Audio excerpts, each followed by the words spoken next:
Now when it comes to the Kaaba,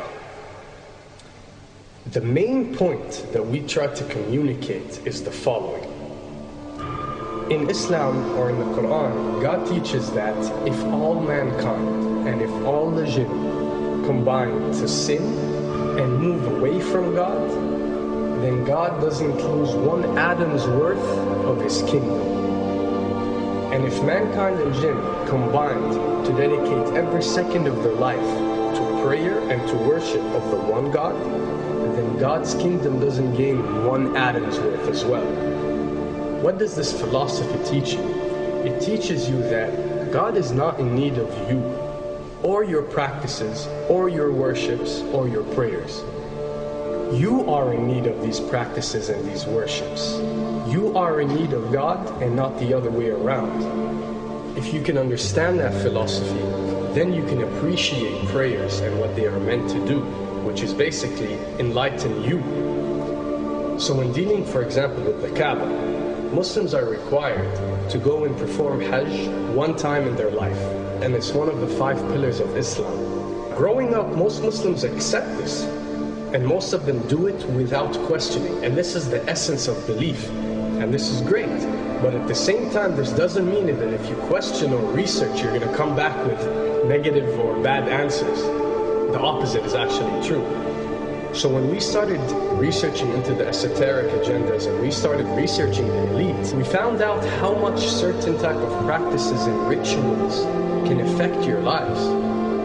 So when we went and placed this on Islam, we developed an even deeper respect for this religion and a far deeper respect for God and the creator of us. So when you go to the Kaaba and you circle around it 7 times, the essence of this worship is not that you are worshiping a stone, or that you are worshiping a house, or that you are worshiping a Kaaba. The Kaaba is merely the focal point or the centerpiece that all Muslims have to unite and focus their energy and prayers towards in a practice that is actually worshiping God.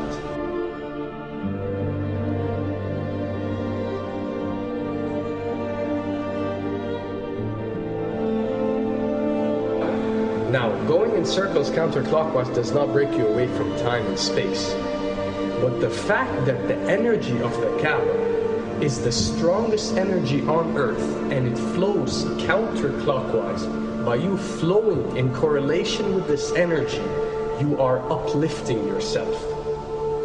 You are reaching spiritual levels that you rarely do experience anywhere else on earth. And the fact that you got to do it 7 times, and we are taught that there are 7 skies or 7 samawat or 7 spiritual planes, then one can discover that each circle breaks you through a spiritual plane spiritually, so you can reach the ultimate state of wisdom and spirituality.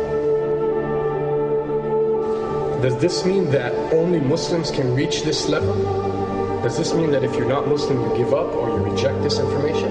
Not at all. In essence, any one of you, regardless of what your faith is, if you are dedicating your worship and your journey to the one and only Creator and not anything created, then you are on a righteous path.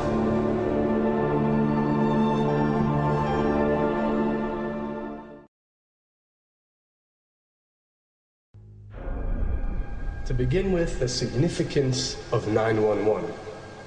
What you have to understand, and what we are trying to explain, is that when dealing with extra dimensions, or when dealing with beings from extra dimensions like jinn, for example, or when dealing with the Illuminati, or the elite, or people that follow a certain type of esoteric agendas, although me and you communicate through words and letters, they have chosen a different type of language. And this is a cross-boundary type of language. This is a language that goes across the boundaries, understood by all. And this is the language of numbers and shapes. And this is why whenever you do research about these groups, you'll find out that they practice something called sacred numerology and sacred geometry. What does this mean? It means that each number is given a meaning. Each shape is given a meaning. A meaning is communicated whenever a shape is presented or a number is presented by these specific groups. I'm not talking about random people or random groups. We're talking about specific groups that follow this type of agenda. When numbers are used, it signifies a certain type of meaning. When shapes are used, the same is followed. So, in their definition, in a numerological sense, 10 is the Alpha and the Omega, or the God. 11 is a step above God. 101 is a step above God. 911 or 911 is the skipping of God. It is the ultimate challenge. It is going from number 9, which has a specific meaning, to number 11 without going through 10. It's skipping God. So it's no coincidence that this event that we call 911 today took place on 911. It is the ultimate challenge. So now that we understood what 911 means, what other practice do we do that deals with 911? Calling a number whenever you are in an emergency. Now, creating an institution that helps people whenever they are in need of help and whenever they are experiencing an emergency is fine. There's nothing against it. There's no religion, there's no logical person on earth that will tell you this is wrong.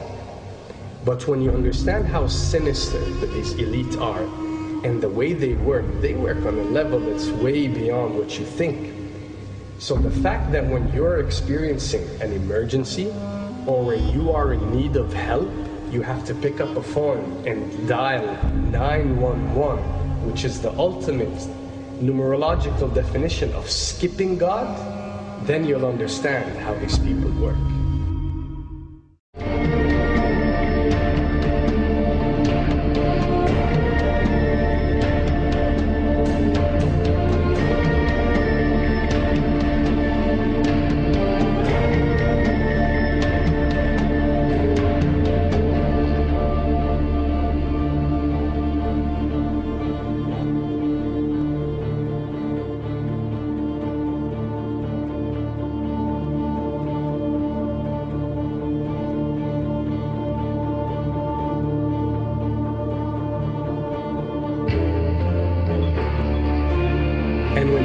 Rituals, you recognize that everything adds up.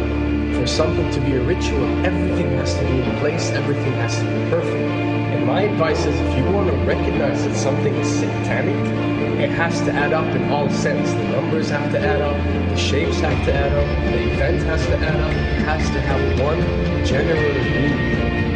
The pieces of the puzzle fit perfectly. That's when you recognize when something is ritualistic or satanic.